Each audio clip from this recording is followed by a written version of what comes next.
Com ens colen dins de la matriu? Tothom qui viu als països desenvolupats, ocupats o no, ha de pagar imposts. ¿Factura?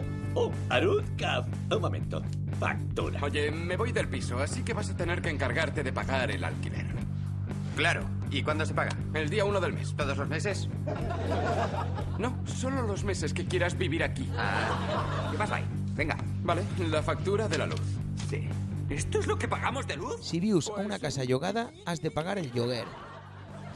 What is it?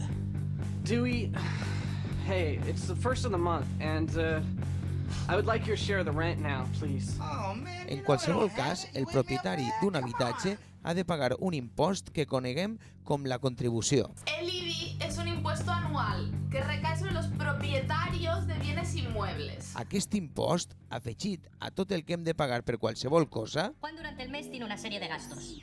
450 euros de hipoteca, por lo tanto tiene una casa que le genera un IBI de 27 euros mensuales, 65 euros de luz de los que 37 euros son impuestos, 20 euros de agua de los que 2 euros son impuestos, 54 euros de teléfono e internet de los que 12 euros son impuestos, 120 euros de gasolina de los que 70 euros son impuestos. También paga el impuesto de circulación, que son unos 10 euros mensuales. ens obliga implícitament, tant sí com no, a fer una feina remunerada per poder pagar-ho tot.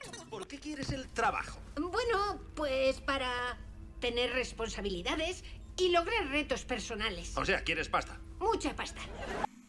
I need a job tomorrow, okay?